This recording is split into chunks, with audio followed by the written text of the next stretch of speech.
Hello everyone, Dan here with You Can Do Physiology Morning. Today is day 7, the final day of simulate running and winter hydration. So as far as overall to wrap up things, do a recap with hydration. Like I said, electrolytes, remember, your 4 key electrolytes, your 4 main electrolytes are sodium and potassium, which actually helps regulate your sodium and potassium pumps, which is going to regulate the proper water balance, not expelling or get rid of too much and not keeping in too much. And then your calcium and magnesium are not only for bone support, they are also your electrolytes too, to help your muscles contract by ways of firing off neurons and things like that. So keep these things in mind. I don't know if I mentioned this story, quick little story, but my brother many years ago when I was working in a supplement store, he came in, he's like, I'm drinking all kinds of Gatorade and water. I've been drinking a little bit of juice. He's like, I'm eating salty foods, but I'm still cramping up. I'm still getting dehydrated and whatnot. He actually got to the point where he almost passed out because of the dead heat of summer here in Iowa, which there's lots of humidity. And he was actually working for a construction company, patching holes in roads, and it was just the stuff he's worked with was hot as hell. The whole environment was hot as hell, and they just have to wear a certain amount of clothes for protection. So he was very, very sweating all the damn time, and he would work anywhere between 10 up to a few days. He worked like 14 or 15 hours straight out in the heat all damn day. So he asked me, he's like, "What else can I do?" I said, "First off, stop drinking so much damn Gatorade. You can drink a little bit if you want to, but here's the thing," and it's what I recommended. Obviously, keep up on more salty foods. He doesn't eat a lot of salty foods. He's decently healthy, and he doesn't eat a lot of junk. So I just told him, take some things with you as salt. Add a little bit of sea salt or Himalayan pink salt. Of course, this is before I knew the Himalayan pink salt also had your potassium, calcium, magnesium, but that's besides the point, okay? I recommended a calcium supplement. Yes, a calcium supplement. It had a good source of calcium in very well absorbable forms, and it was actually a good brand, as well as had a good source of magnesium as well, and of course vitamin D to absorb the calcium. So he was getting. And here's the thing, about 2 weeks later, he told me, he's like, bro, this is just amazing. He's like, I'm not cramping up, I'm not getting dehydrated, I actually can be out in the heat longer and actually handle a hell of a lot better too. And all he did, the only thing he changed, I asked him, have you changed anything you ate or anything? He's like, no, because I wanted to see if this was going to work. He's like, I actually tried I didn't change anything, ate the same things. I did actually even cut back on my Gatorade consumption, and I feel so much better. There's the thing. There's proof right there. Yes, all of our bodies are different, but that's just an example to give you that calcium and magnesium are extremely important for electrolyte balance as well. So now let's get into good stuff with the simulate running. I came up with a little bit of a training session for everyone. Now, like I said, I've done many various forms of this, and just this morning, this is kind of what I thought of. I thought of doing it one way. I actually did it myself to try it out. I thought of doing it one way. And within like the second round, I'm like, okay, well, you know what? Let me add a few exercises. So I'm going to take what I just did, and I'm going to just, instead of giving you all the exercises, because I did like 7 to 9 different exercises, I'm just going to pick about 3 to 5. Give me 1 second. I'm going to grab a drink real quick. Okay, and for simulation purposes, I'm only going to do a few of each exercise, but I did it for approximately, and of course I added, like I said, I actually did myself 7 to 9 exercises, plus I added a little bit of extra kicks and punches in there.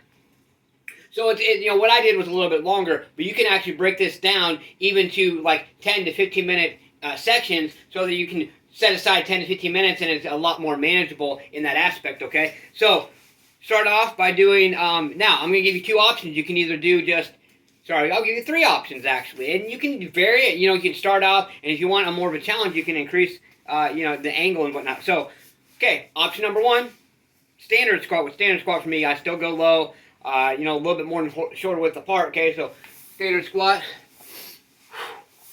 Or you can do a sumo or a wider squat. And you can also do where you alternate your legs. This is going to change the angle. It's going to be much more challenging.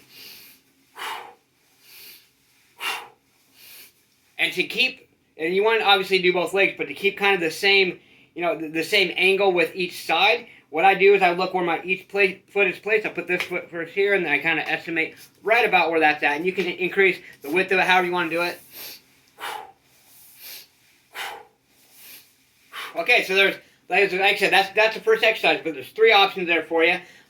Okay, so then also, like I mentioned, you could use a chair, but with a footstool, you can do one-legged, or you can do back and forth, but go like this. When you come up, whatever leg you have pushing yourself up, have the other knee come up, just like this. Boom.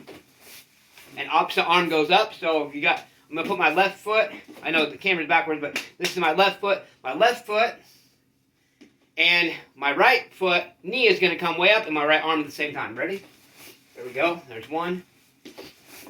Oh, sorry. I'm doing it wrong. Dang it. I said opposite. My bad. Okay, so boom. Okay, so right arm. So I'm going to do it a little slower. So left foot, right knee comes up, left arm. Boom. Just like that. And then switch sides, of course. Boom. All right. Just remember the opposite, okay? So there's an exercise number 2, okay? And then you can do, and I mean, this is going to be a 2-option one as well. You can do just lunges. So I'll give you 3 options. You can do back and forth, or you can do just one on each, with just one side and then the other side, okay? But obviously you work both sides.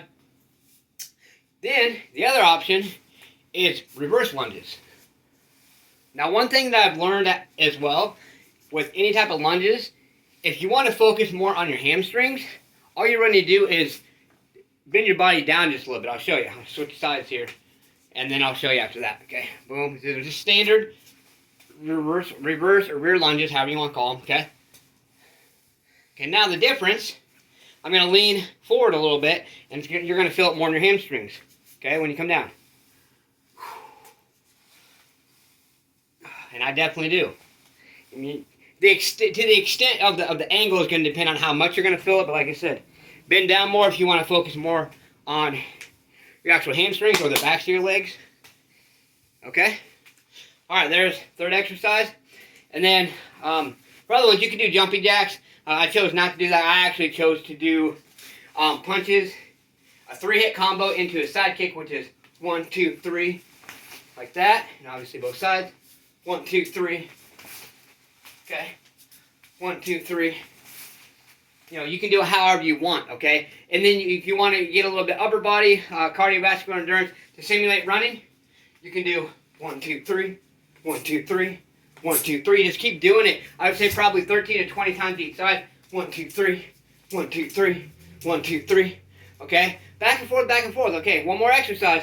Give you one more exercise. And that is going to be 2 options, okay? I know we did some lunges already, but lunges are very important. So you can do walking lunges, which is boom, boom, boom, boom. Okay, walking lunges, or in the military, what we call it iron mics, which is kind of the same thing, except hands above head. It's actually going to focus a little bit more on your core and keep you more stable. So there's just a little bit of an idea for a demonstration. Challenge yourself with each day. Your challenge today is to pick those grab those exercises, or even pick your own. Make your own training session, whatever it may be. But the challenge today is to pick 3 to 5 exercises and do those things to simulate running and see how you feel, and do it over time. I would do it for a minimum of 10 to 15 minutes. If you feel a little worn out after about 5 or so, maybe take a 1 to 2 minute breather and go for another 5 minutes. Whatever it is, doesn't matter what level you're at. You can always get there. You got to believe that you can do greater things in life, and that you will reach your ultimate true potential. Let's get stay motivated, believe in yourself, believe you can do it, and believe that you deserve it. Let's get out there, let's go, smash punch, kick that like button, just don't break it. Let's get out there and do something. Do more than what you did yesterday. Keep your ass up today. Get moving. Let's go. Push yourself.